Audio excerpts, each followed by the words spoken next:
Yes, I wrote a study which was why and how capitalism needs to be reformed, which was a very controversial study, but it's an obvious fact that if it's not benefiting the majority of the people, okay, then just by its metrics of success, it's not going to be successful. But these types of changes, some have to be reformed because the country or the world as a whole has more resources than it ever had.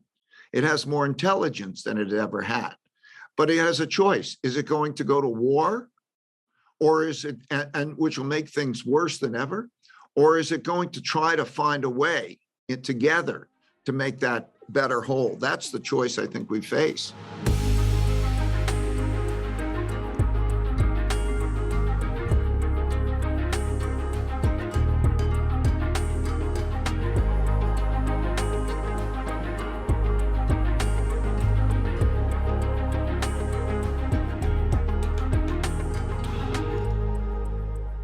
It is my pleasure and privilege to welcome to the podcast one of the greatest investors of all time. That's no exaggeration to say. And #1 New York Times bestselling author, including author of the extraordinary new book, Principles for Dealing with a Changing World Order, Why Nations Succeed and Fail.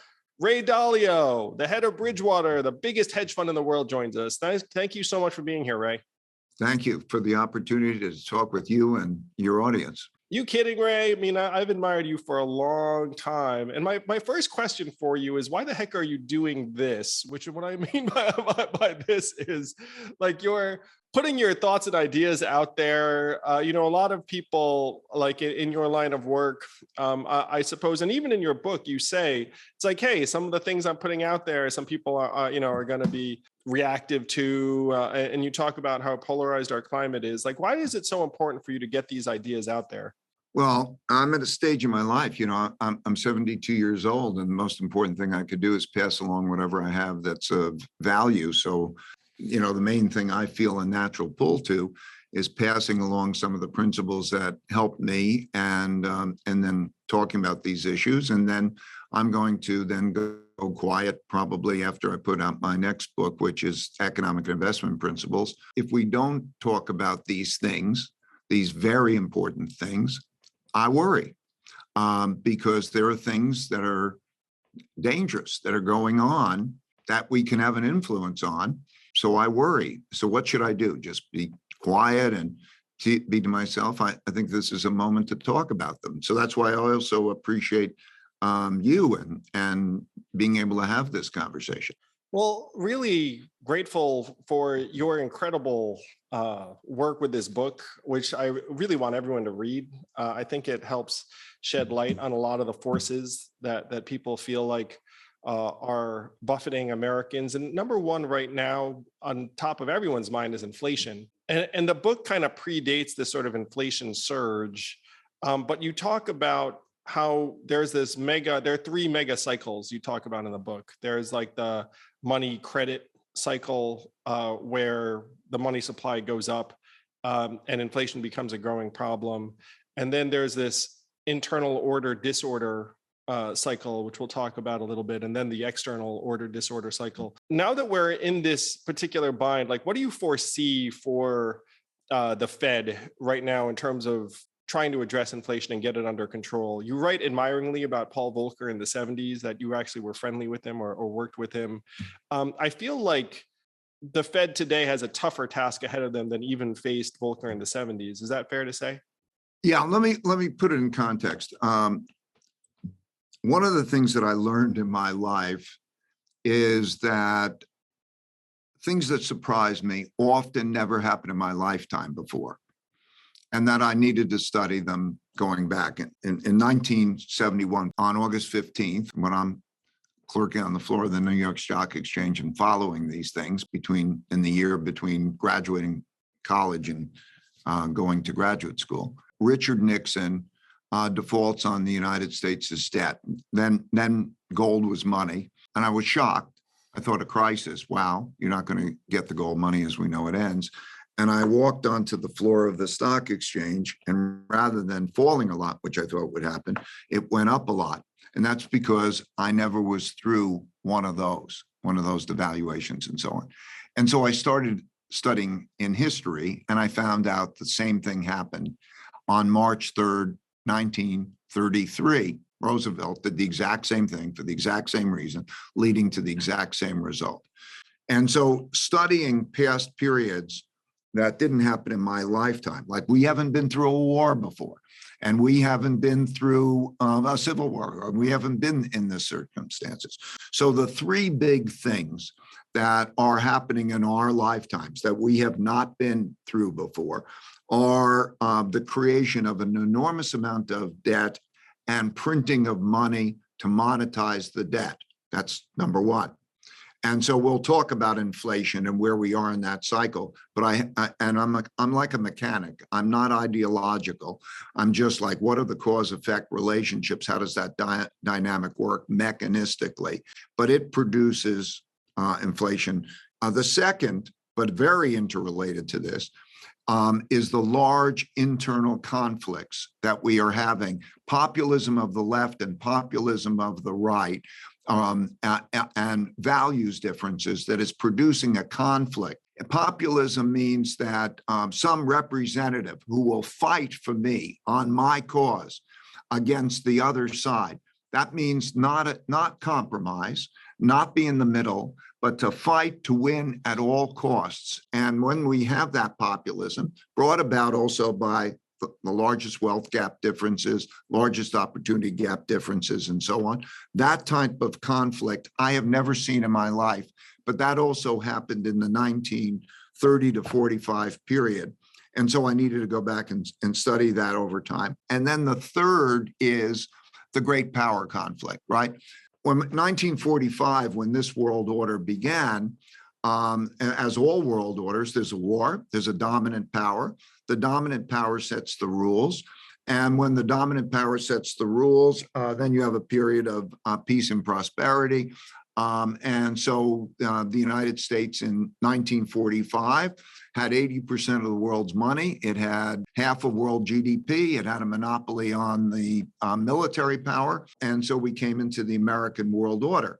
That gap, that power gap, has shrunk to be approximately equal with the other side. And we're having a great power conflict. So you have to go back to that period of time. And I've seen that period of time happen repeatedly. When these three things happen repeatedly, it's a very dangerous set of circumstances.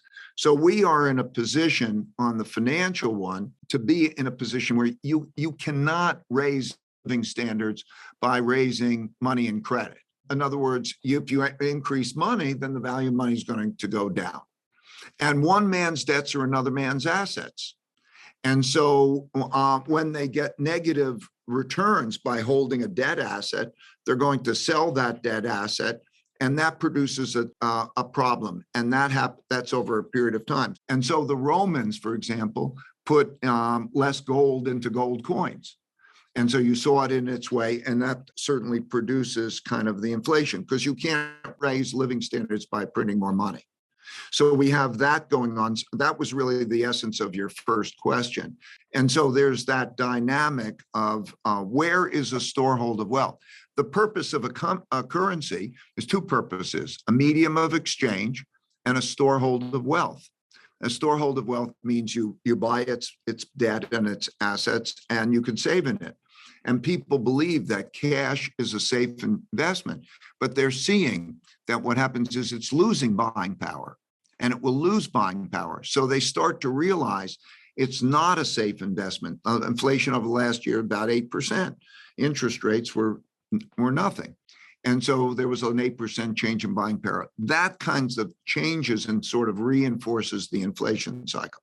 So one of the fascinating arguments you make in your book is you go through the various alternatives to the dollar as the world reserve currency. So here's the way most people understand it. The US is printing a lot of money because it's running significant deficits. It owes now 30 trillion plus or something along those lines.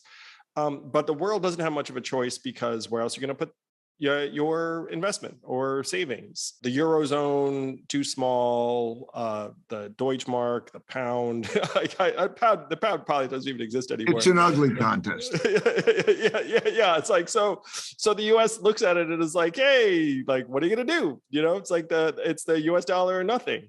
And you make an argument that that's not quite how it works. Right. That I think we pay too much attention to one currency in relationship to another currency and not enough attention to the fact that those aren't the choices. It's a choice for transactions, but it's not a choice for storehold of wealth.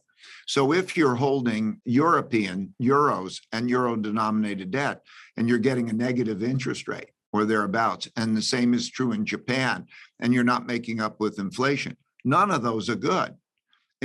And like in the 30s, they all depreciated. They all went down in relationship to goods and services and other asset prices.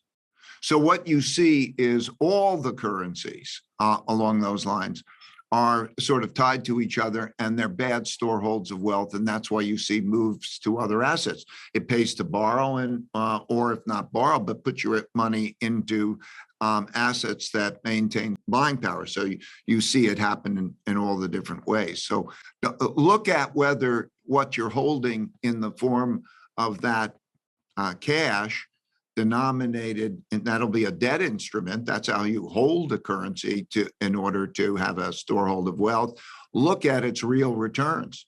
Yeah, and you use gold in your book as a standard of reference, which is something that most people are familiar with.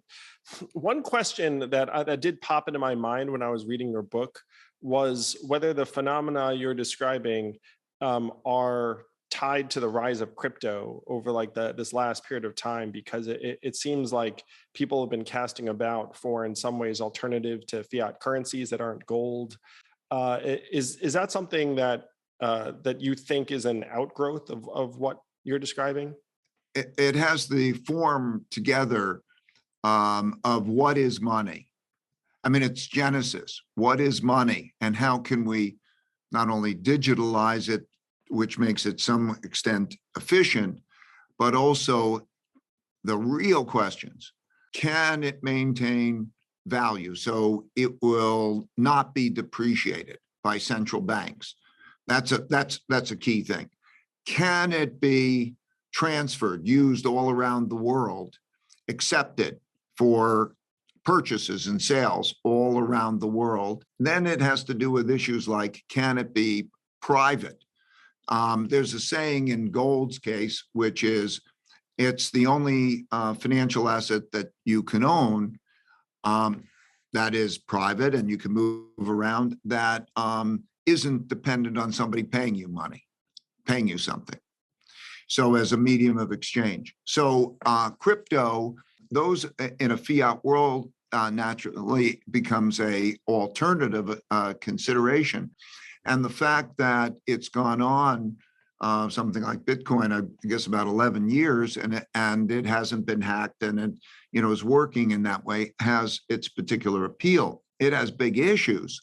It's not a private asset. It is easily outlawed. It doesn't constitute a high enough percentage of wealth. It's right now, for example, Bitcoin's worth maybe $700 billion or so, and which makes it a small asset by comparison to a lot of things like Microsoft is worth more than crypto is.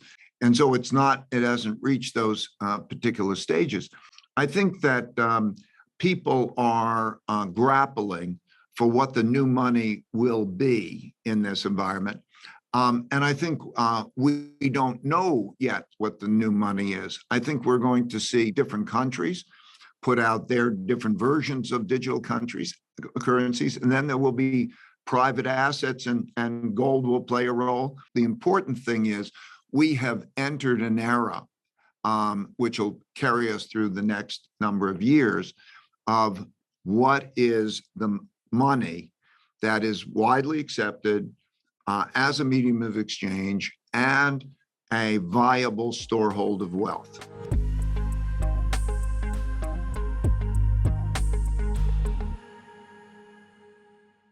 If you've been keeping up with me at all, you know that I am very concerned about the fact that every time we surf the web on our phone or computer, our data is getting spirited away by big companies that will just sell our data to the highest bidder. That's not a good time. I'd rather that we are protected and anonymous online, which is why I use ExpressVPN. What's ExpressVPN? VPN stands for Virtual Private Network. Express, you can figure that part out. What it does is it allows you to surf, do your thing, and no one is the wiser. It's like incognito mode that actually works. I know, incognito mode doesn't do what it says it's going to do. Anyway, when your phone carrier tracks you, that's a gross invasion of your privacy. You can either keep letting them cash in on you, or you can visit expressvpn.com/yang to get the same VPN I use. Take back your online privacy today and use my link to get 3 extra months free. That's expressvpn.com/yang. expressvpn.com/yang. Protect your data.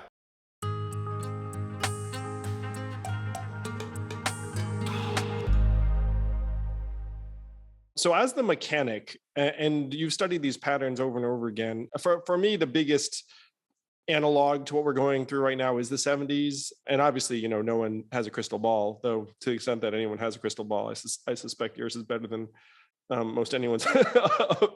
But like, how do you see this inflation, interest rate, asset price tension playing out? I feel like the Fed's going to have no choice but to increase interest rates, and I'm not sure what happens next. The Fed understands, and not central banks know, that when inflation is undesirably high, and the economy is relatively strong, you put on the brakes, and that when the reverse is the case, you put on the gas. And they don't understand, I think, monetary inflation enough. What has happened is that because they put on the gas so much, have allowed interest rates to be so low, as I say, in many cases, negative interest rates. And they've made liquidity so abundant that not only didn't you have to pay interest on your debt, but you didn't have to pay principal on your debt because they would have interest-only loans, and they would have low covenants, like it's easy to not meet your debt requirement. Companies borrow, individuals borrow, interest-only loans, and when there's no interest rate, basically mean the stuff is free. You can buy houses, you can buy all sorts of things on that basis. And the world has adapted to that.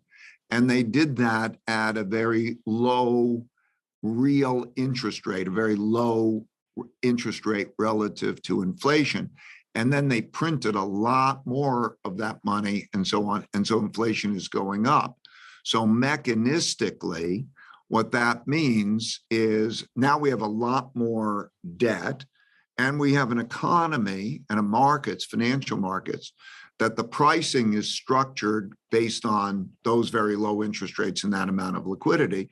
So when you go through the calculations, when I go through the calculations, and I figure a high enough level of interest rate to provide a decent real return is, for a holder of the debt, is much too high of an interest rate for the markets and the economy.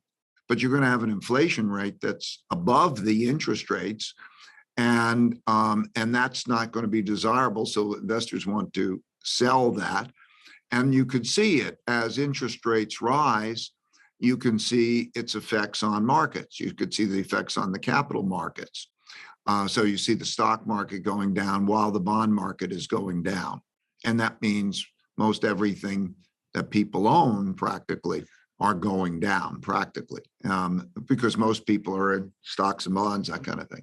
The Fed's trade-off is going to be very difficult. Right now, they have a very restrictive monetary policy plan.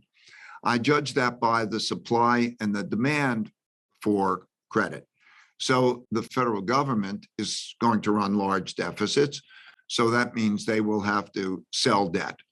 They'll sell Treasury bills and bonds. The Federal Reserve is planning to sell $1.1 trillion of debt also. Private investors are inclined, pension funds and so on, they're losing money while there's inflation, so they're losing buying power. They're selling. And there's a selling imbalance. And that selling imbalance means, because it has to balance with the buyers, that means a contraction in private credit, which means a recession. And so as I look through this, we're in a tightening phase where it's beginning to bite, but it's not really, it's barely begun, because the actual rises in short rates have barely begun. It started, the other things are rising. And that trade-off between growth and inflation is going to be very difficult. And that's why I believe that we've entered a period of stagflation, quite like the 1970s. And then we can't look at it alone. We have to look at it in light of the two other big forces. In other words, the internal conflict force. We don't have enough money, and we don't have enough real money. We have plenty of fiat money because we could print it, but you don't have enough real money. And everybody says we need to spend money on this thing and that. And I don't even disagree with that. When I look at the social conditions and the infrastructure, and I look at, okay, Ukraine, and do we need to rebuild the Ukraine? Do we need to have greater military expenditures? Do we need to have these things? But we don't ask, how much money do we have to spend? And so because of the nature of that, even just the costliness, we need to take care of the environment.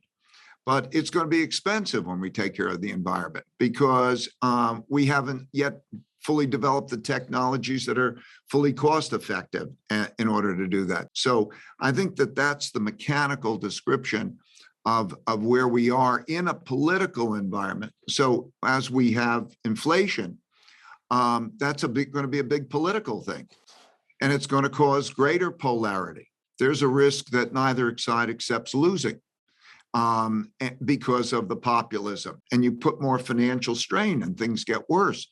Conditions are likely to be significantly worse, for example, in 2024 than they are now. Just take a normal economic cycle and where you are.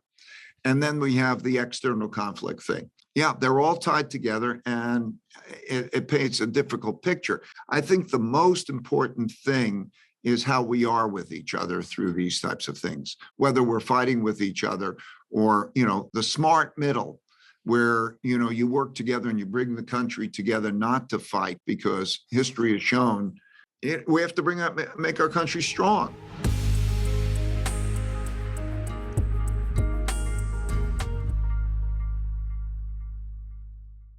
You had a sentence in your book that I thought was maybe the strongest sentence I'd ever seen from a business leader that I was not aware of until I read your book in full, which was, you said that you think that the odds of America slipping into a Civil War type scenario over the next 10 years is around 30%. And you characterize that as like not that high a risk. I feel like that should be A1 headline news everywhere. And by the way, I'm with you. Like, I agree with you.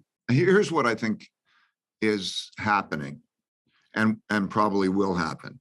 The populism of the left and the right are individuals who are fighters for those constituencies.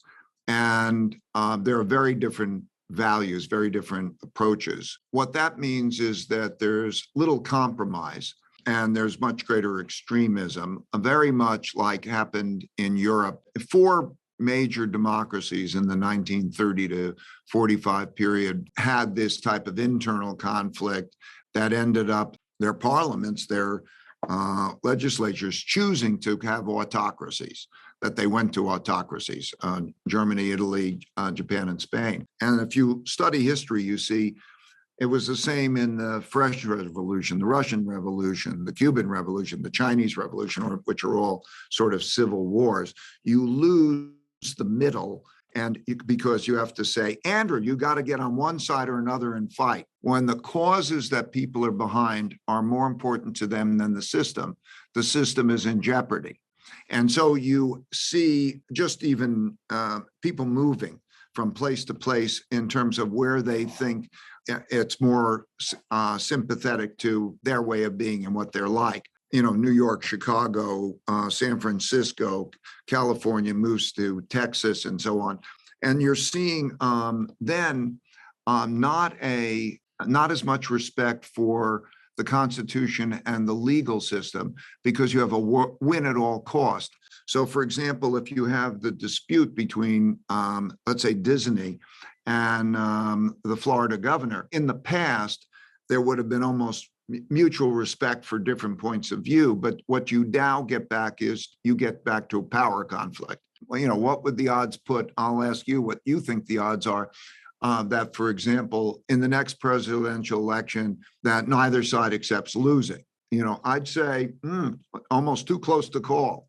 And what is the possibility that states do not follow the directions of the Supreme Court decisions? Because the Supreme Court decisions can be viewed by one side as a political decision made by the other Supreme Court, and how do we get around that or whatever, just like sanctuary cities.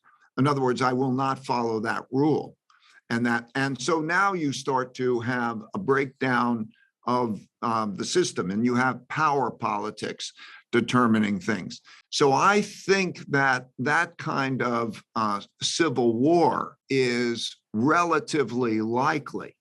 I don't disagree with you at all, Ray. And anyone who listens to me knows that I've been trying to sound an alarm on this. So one of the things you say in your book is that you think one way out of this is a strong peacemaker, and we pray for them.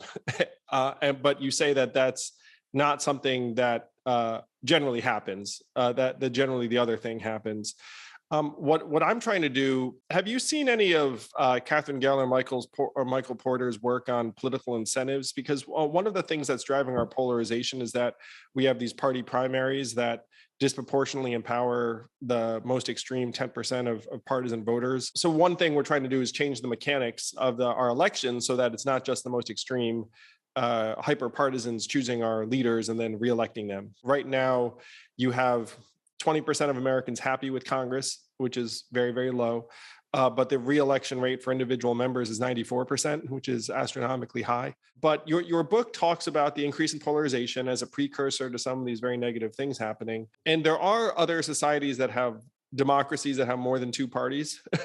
That's actually the norm in most of the world. And so what we're trying to do at Forward is change the mechanics so that you can have more points of view emerge, and then start a positive unifying third-party force that represents the reasonable middle that can draw energy and resources and also put pressure on both of the parties to compromise.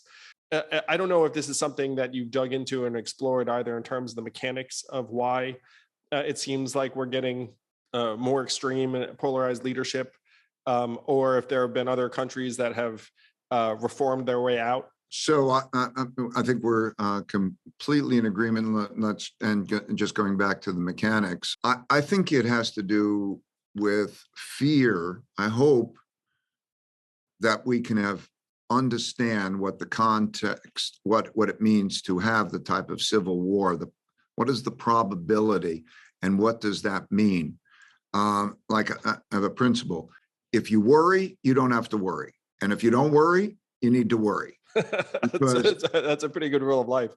If you worry, you'll take care of the thing you're worrying about, and you can worry less. And if you don't, then probably it'll kill you. The extremism, which has problems in terms of destroying a system, is a terrible path. Anybody who's gone through this, and I mean it domestically as well as internationally. But the number one thing is that the population has got to want that. And in our two-party system, we have a problem because let's say there's about 30% of the population I would define as being rather extreme right, and maybe something like 15% of the population being extreme left. But as a percentage of their own parties, they're relatively high, and they're gathering more as the fight approaches. And so they become then dominant, and you have that particular result.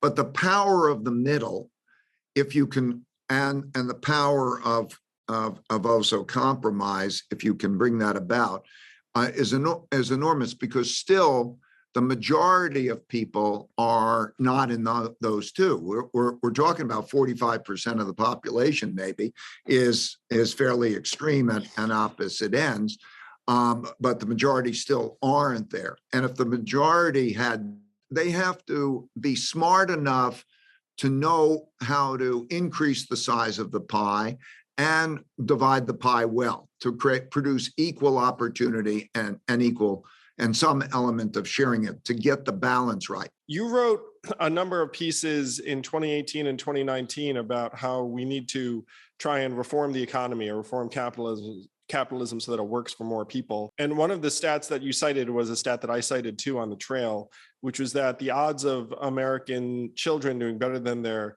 parents are down to, let's say, 50-50 and dropping, which is one of the things that's driving people to anger, frustration. I mean, it's very fundamental. You're a parent, I'm a parent. If you felt like your kids are going to do worse than you, then you start looking around being like, okay, what the heck is going wrong? Yes, I wrote a study which was why and how capitalism needs to be reformed, which was a very controversial study, but it's an obvious fact that if it's not benefiting the majority of the people, okay, then just by its metrics of success, it's not going to be successful. Yep. And reformed doesn't mean gone away with. It means changing certain things. That means it works better, keeping capitalism and so on. Capitalists tend to be people who have new ideas, and if you give them capital and they can invent really good things and improve it, it's a wonderful system. It's been proven by everybody. It's been adopted by the Chinese, Deng Xiaoping, to make a better system. But it has to work in a way where it produces the outcomes that you want. The problem is capitalists are better able at increasing the pie, but they don't know how to divide the pie well. They don't know how to share it well. And socialists don't know how to make it as good a pie, but they divide it well. So I think you need the bipartisan. Like if I was president of the United States, which by the way, I will never be, I'm not running, but I would want to have a bipartisan cabinet. Okay, I'd put a bipartisan cabinet. And I would have the equivalent to a Manhattan Project to think about what reforms need to be made to achieve that. In other words, of the left, of the right, smart, capable, mechanically savvy individuals who know about engineering. And there will have to be structural changes. For example, let's say education. The Constitution makes education a state issue, which then is in most states become the local tax district issue.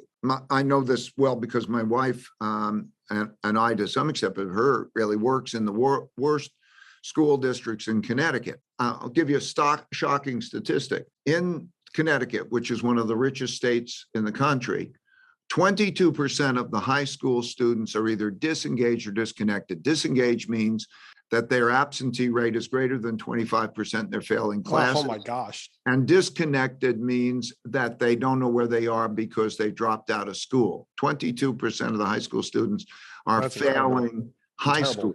Now, there's a cycle there. They're in a poor district. They don't have parents who adequately take care of them and so on. The state of Connecticut spends $600 million a year on incarcerations because there's that. So the notion, there's no better investment than quality education. But these types of changes, some have to be reformed. Maybe it requires some constitutional amendments, but it certainly means working together because the country or the world as a whole has more resources than it ever had. It has more intelligence than it ever had, but it has a choice. Is it going to go to war, or is it, and which will make things worse than ever? Or is it going to try to find a way together to make that better whole? That's the choice I think we face.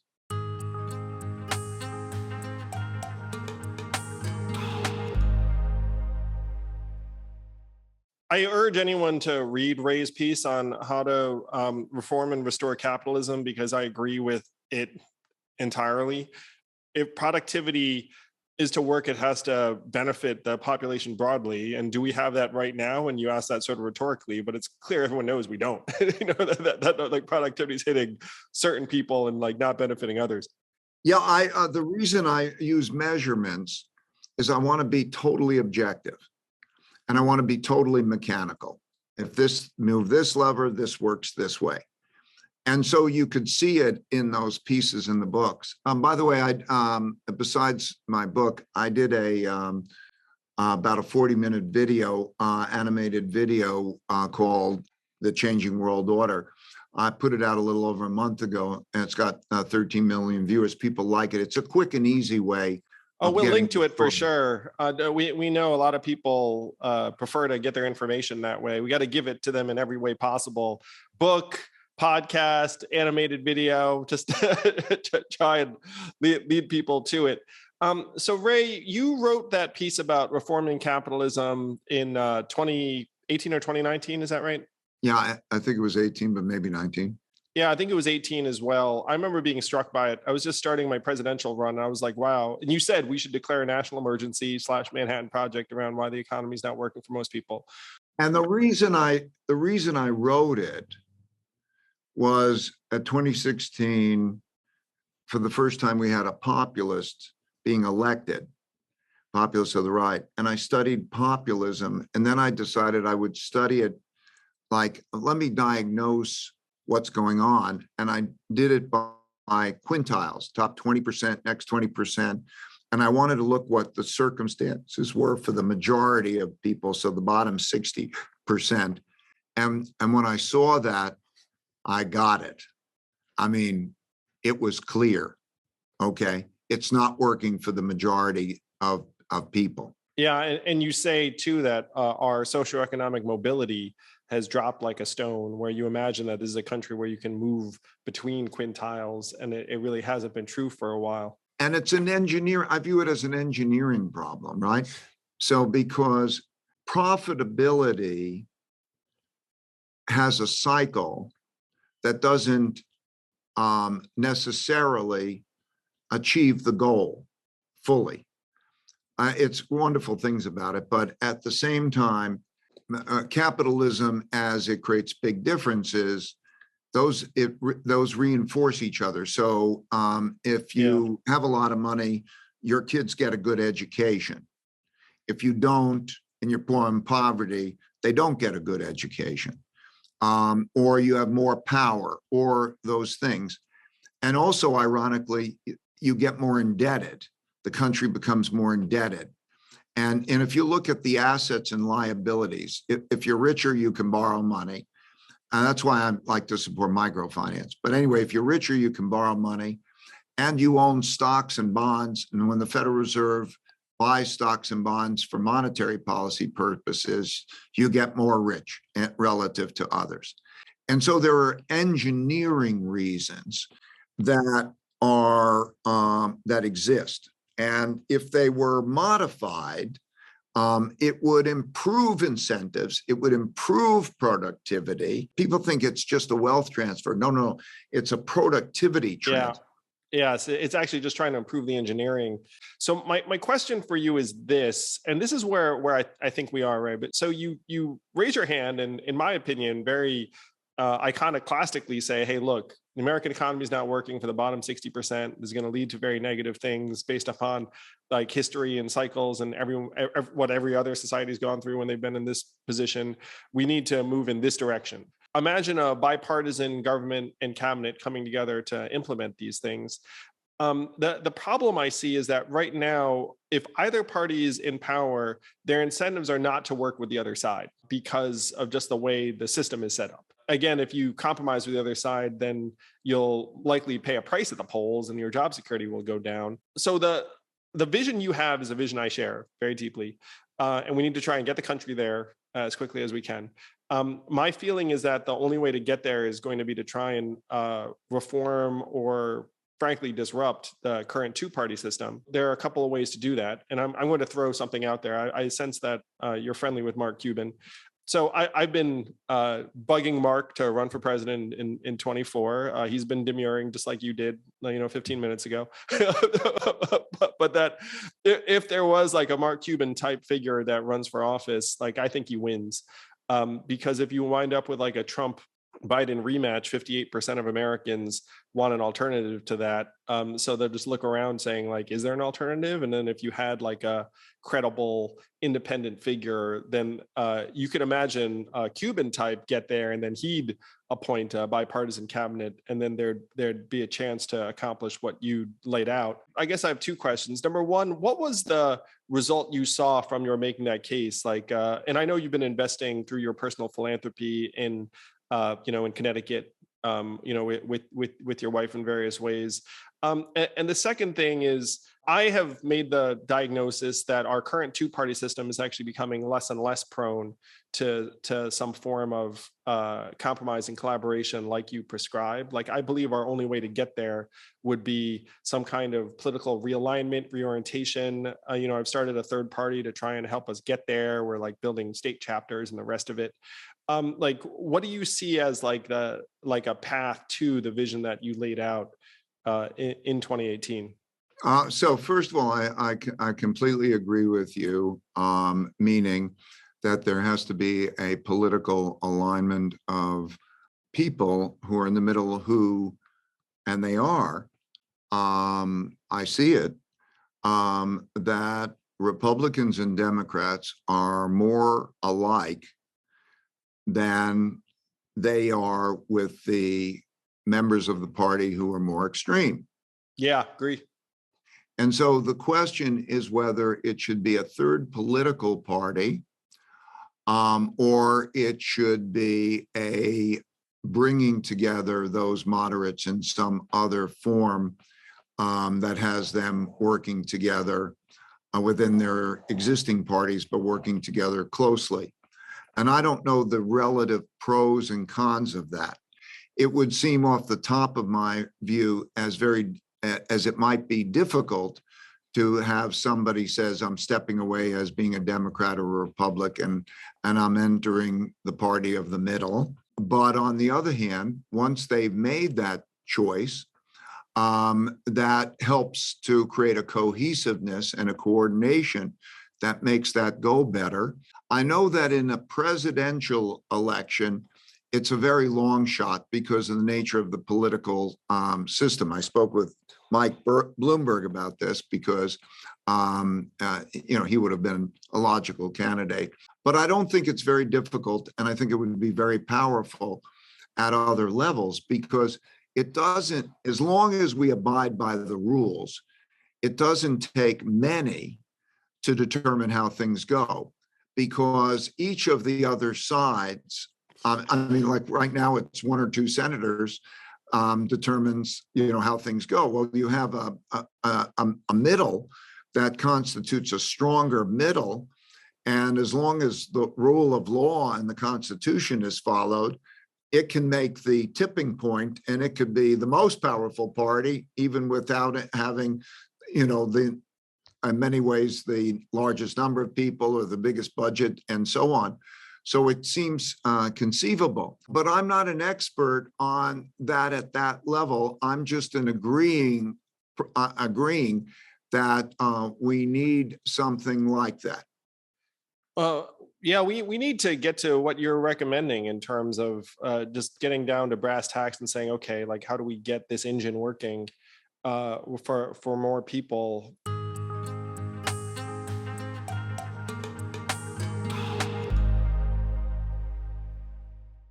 I think we have a similar issue internationally. Yeah. And talk about the external disorder cycle. If you haven't studied like the 1930s leading to the war or periods like that, then you don't understand how wars happen, and you don't understand how this is playing out in the way that it's played out many, many times. For example, sanctions, that economic warfare, and the acceleration in those things have always preceded military warfare, because Like in Japan, the United States froze Japanese assets and did embargo to curtail their oil imports, and then that put them in a position where they reacted when we had Pearl Harbor and then we have the wars. You need to understand it not just because it's history, but you need to understand it because how you navigate it. You may not be able to change the world. Okay, we think, what should we do to change the world, to solve the problems? Well, we may not be able to, but you still should understand, what does it mean for you personally? How do you personally navigate it? And what are the classic patterns? For example, you could have foreign exchange controls. We talked about the depreciation of the value of money. How does one save in that kind of environment? How do we know it's coming? What do I mean? I think that we're at a juncture now that the sides are developing, both sides, the Allied and the Axis powers kind of thing. I think both sides would benefit from putting the number one priority is that they don't have a terrible war. Yeah, I mean, that seems self-evident to all of us, though. In your book, you talk very, very convincingly about the forces that tend to lead great powers to war, and that right now the US is in relative decline, China is in relative ascent, and that if there is going to be a conflict, it may break out between the US and China, with Taiwan as a potential flashpoint. And China and Russia being more on the same side, and then other countries. We're seeing it now develop in that particular way. However, all countries and all leaders should know that how terrible wars are. And the interesting thing about history, we never experienced what our parents experienced or what the prior generation experienced. So that's why we never learn. And all people who were the most ardent about let's go in there and fight and win, everybody regretted wars because of how terrible they were. And that's also one of the reasons that bad war period led to relatively extensive periods of peace, because nobody wanted to go. They learned that lesson. That as the number one priority. In other words, you can have competitions between systems, but you just can't cross the line. You have to know that line, and you have the rules of the game assuring that you don't cross that line. Beyond that, the next thing is, how do you become strong? Don't become a declining power, become a strong power. What does that mean? Educate your children well, be civil with each other, earn more than you spend. These basic things. What does strong mean? And so that's one of the reasons that bad economic conditions not only cause internal conflict, they cause a nationalism, they cause a populism that also causes international wars when there's comparability in powers. And so to be equally mindful of the need to get through that, and by putting that as the number one. Now, of course, I'm talking to policymakers, but then also individuals who may not be able to shape it, to understand these things. That's how to navigate it. That's very, very important to me. How do you save? Where do you live? Who do you associate with? Those kinds of things are individual decisions that could be made to make even whatever might happen better.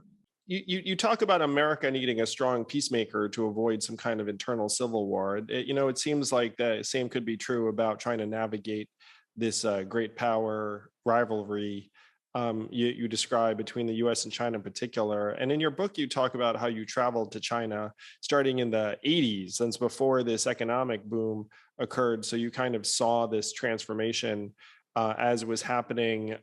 One of your sons, the award-winning social entrepreneur Matt Dalio, actually spent some of his childhood and schooling in China. So you've had much more direct exposure to Chinese culture and leadership than probably just about anyone in the country, I'd imagine. And your book does talk about how they have a different approach. They tend to be more long-term and even multi-generational. Yeah, and it's just it's not understood. And I wish that we could just talk about it honestly and understand it. The big difference is top down versus bottom up. And there are, of course, many issues.